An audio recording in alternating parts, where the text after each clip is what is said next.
There's a place I visit not with footsteps, but with breath, a beach, asleep beneath a dark sky, where the sea hums not for others but for me.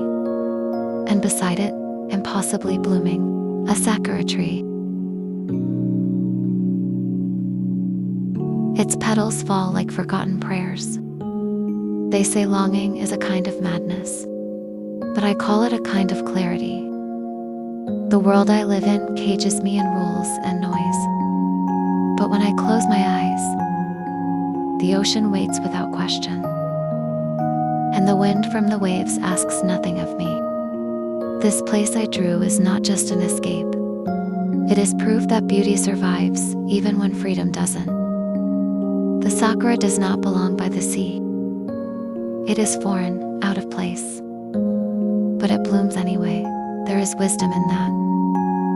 They told me not to speak to things that can't answer, but who listens more faithfully than the sea?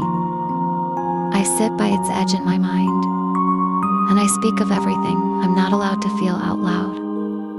Not because I expect an answer, but because truth has a weight, and salt water knows how to carry weight without judgment. The sea has never once told me to be quiet. The tree has never told me I am wrong. They just exist. And that, somehow, is enough. I drew them not because I'm weak, but because some dreams must be built by the hand, before they can be held by the heart.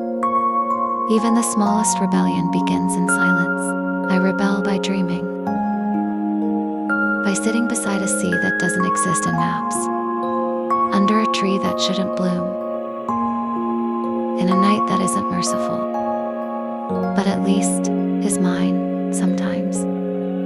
Not being able to do a small thing feels like being erased piece by piece. But even a broken compass knows where the ocean is, and even a torn voice has something worth saying. I don't want to escape, I want to be fully. And if I can't do that in their world, I will build one where I can.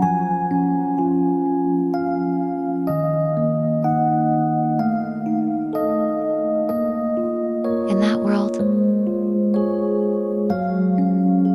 the sea does not crash, it converses. The tree does not bend to fit its season, it declares its own. And I am not a daughter or a burden or a mistake. I am just a soul, alive, awake, unashamed of wanting, and in that sacred hour,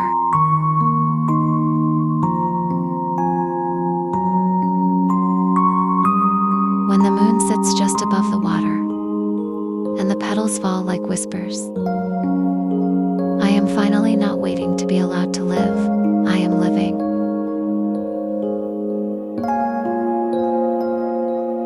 That most control doesn't look like violence. It looks like daily decisions made without you. Sometimes I imagine myself there doing nothing, just breathing, just existing. And strangely, that feels radical. Because when your life is structured around the comfort of others, the one detail that doesn't fit reminds me that misplacement doesn't mean you're wrong. It just means your environment doesn't know what to do with you. And maybe that's their limitation, not yours. I think freedom is a metric of control. Not how far you can go, but how much of your life belongs to you.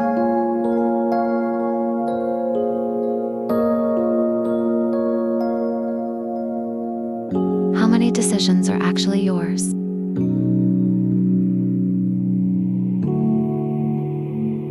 How many silences you chose, and how many were imposed? Control operates best when you believe it's your fault. When you internalize boundaries so deeply, you stop looking for exits.